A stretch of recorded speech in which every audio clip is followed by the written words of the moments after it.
Hi, I'm Callie and I am a mom. I live in Savannah, Georgia, and I love my children and I love Jesus. I love Jesus. And I would like to share a little something with you, okay? So in my neighborhood, there was an oak tree, a live oak tree. We have a lot of them in Savannah. They're really beautiful. And in this park, that is very close to a school. Last week, the city cut it down, okay? This tree was estimated to be somewhere between 200 and 300 years old. And it was super beautiful and majestic. And some would even say sacred.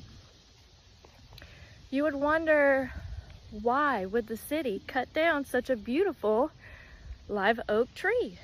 And I would tell you that's because of a defect in the tree. Nothing happened to cause it, but it split and it became a danger to the children who play in this park every day after school. So because of the danger to the children who play in it, the city had to cut the tree down, which is incredibly sad. It is a loss, but I don't think anyone would argue that for the sake of any living children under it, it's just something that had to be done. So this brings me to something else that I would like to discuss. This is my baby. Her name is Kit. I love her. I planned for her. Kit had a brother. I loved and wanted both of my babies. I got the NIPT test, the genetic testing, the first day that it's even able to be tested. And aside from the fact that I was having twins, I had no expectations that anything would be wrong.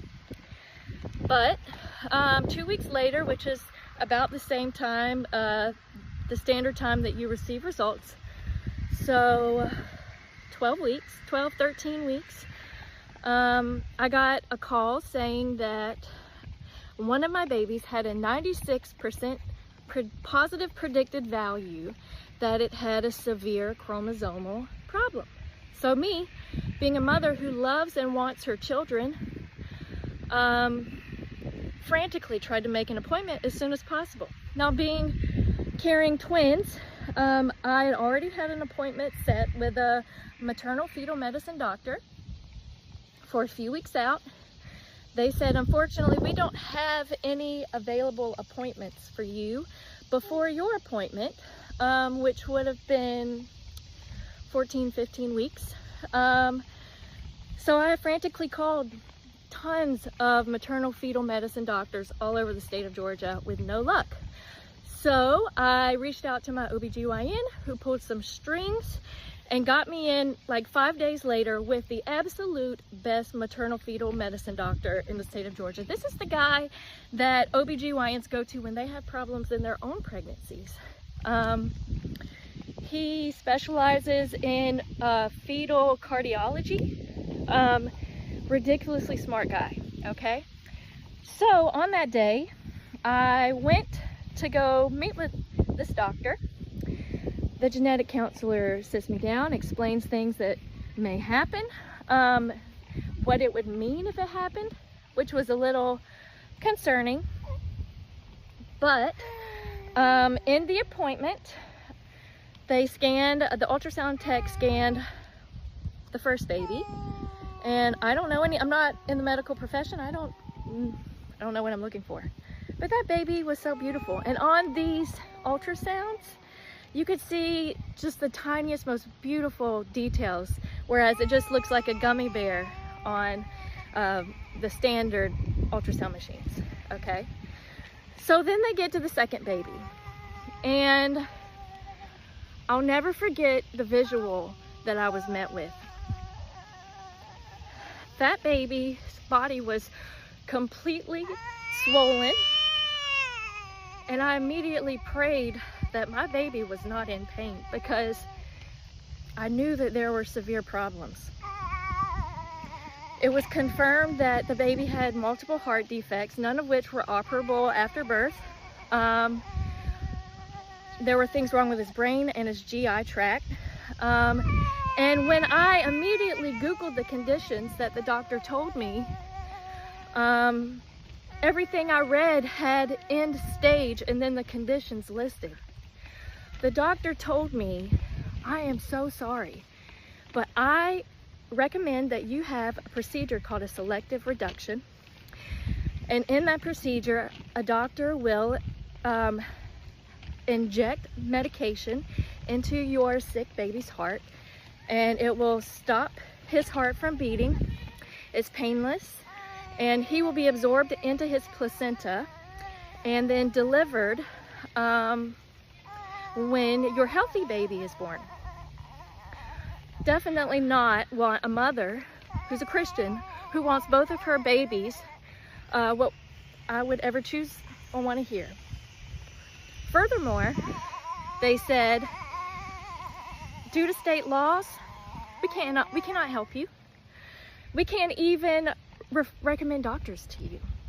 So while you're grieving the loss of your son, you're also going to need to do the legwork to find doctors. And not only that, but you need to make 3 appointments in 3 different states, and only cancel the other 2 after the procedure is done, because laws are changing so quickly. And it is imperative that you do this as soon as possible, or in the process, preterm labor, your daughter will die, and your life will be at risk as well.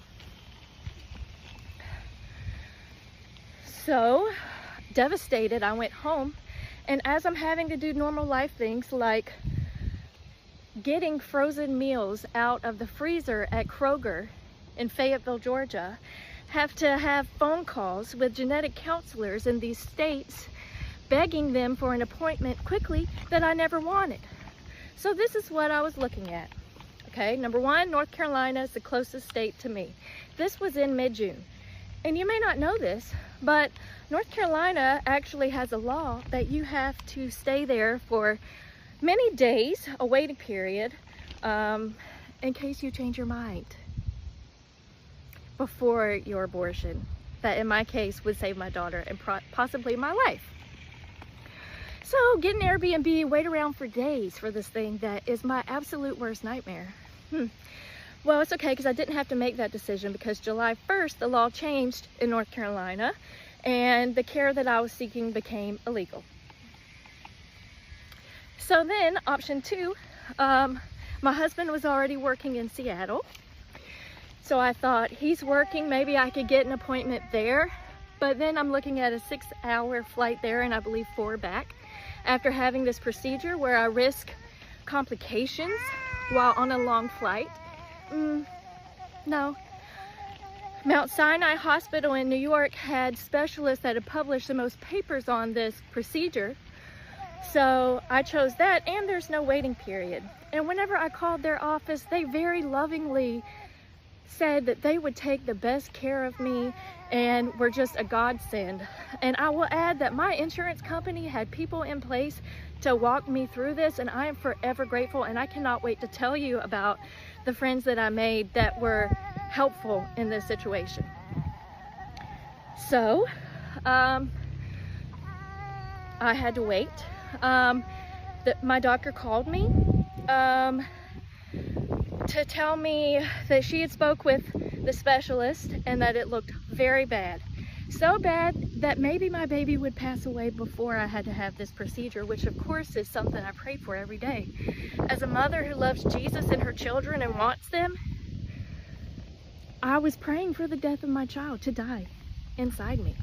As I'm feeling him move, I got a Doppler, and I listened, hoping and praying for 1 heartbeat, 4 weeks. But it didn't happen, because you can't pray your way in and out of these situations.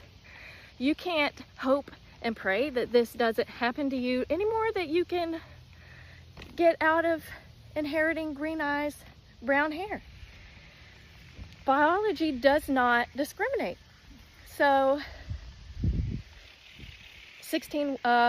July 16th, I hugged my son by, and I held him, and I knew that it was the last time I would ever have all three of my children in my lap.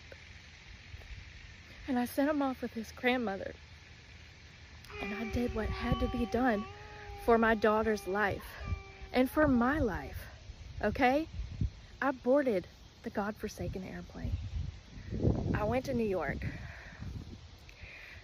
I did the logistics of finding an Airbnb that wasn't flights up, walk only, after I had this procedure. I did the needle injection. I had them turn off the sound and the visuals so that I wouldn't hear or see anything. I didn't listen to music because I never wanted a single song to take me back to that place. I threw my clothes away afterwards so I would never have a physical reminder of what I had to do, because I love my son and I wanted my son, okay? Because I was further along, after I was home, I had complications. Because of my delay in getting medical care, because that is what it is. It was medical care for me that I did not receive in the state of Georgia. I got a fever one day and my belly was really tight.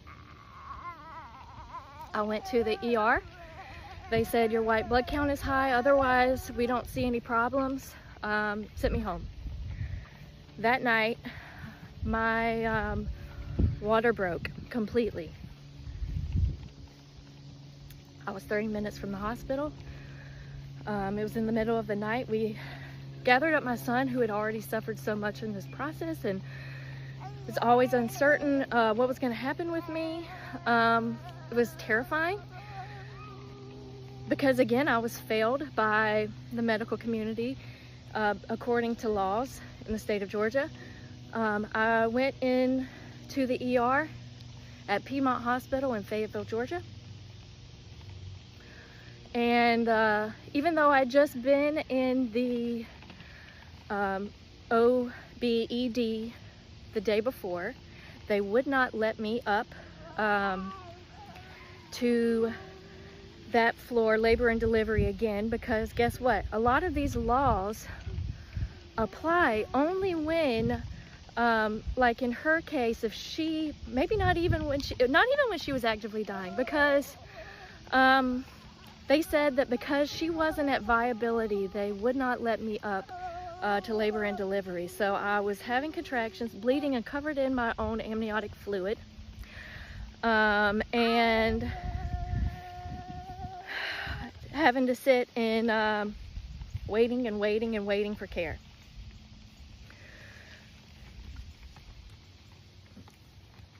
And finally, I, in the wheelchair, turned around and spoke with the nurse who was doing, working in triage, and I screamed.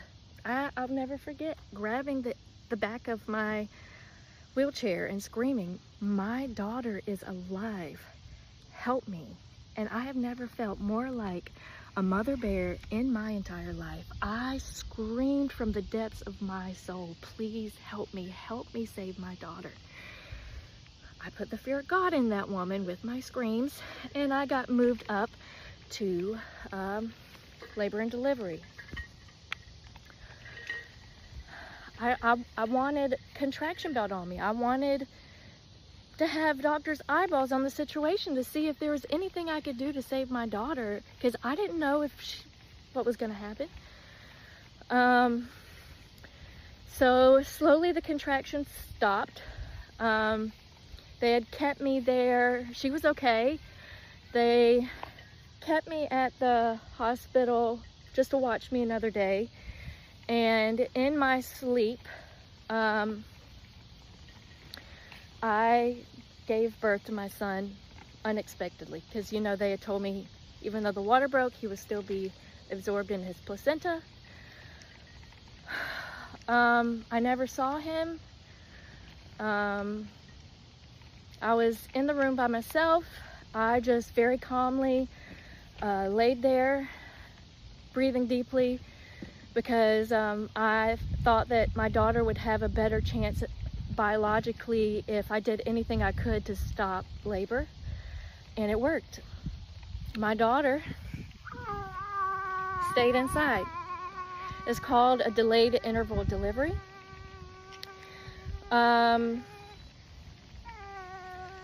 So then finally I was able to see a maternal fetal medicine doctor.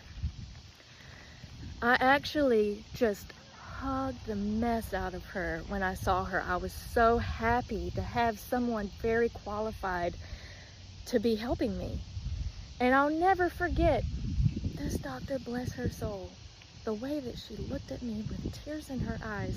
And she said, "I am so sorry to tell you, but your blood work shows that you are going septic.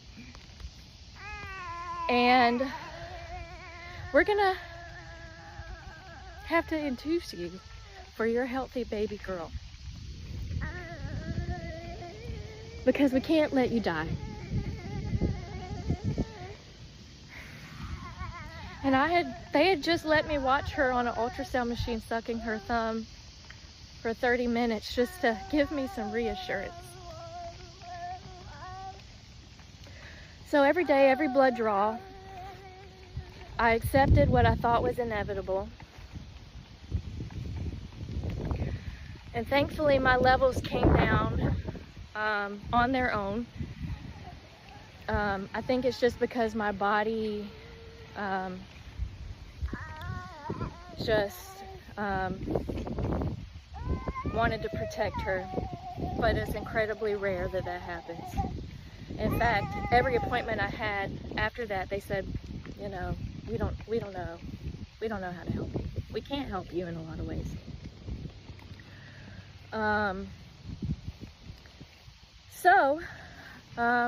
Eventually she was born at 27 weeks, and she's perfect and healthy and brilliant and smart and beautiful. And I get to hold her every day and kiss her and love her and talk to her about her brother, whom I love and think about every day, because I had to fight tooth and nail for my own health, for her health, for him. So I'm not a murderer. Sometimes things are beyond your control. Things you wouldn't choose, things you would never want to happen to a loved one, but it happens. And I should have been able to get the care that I needed in a timely manner. And it is a shame, an absolute shame, that that was not available for me.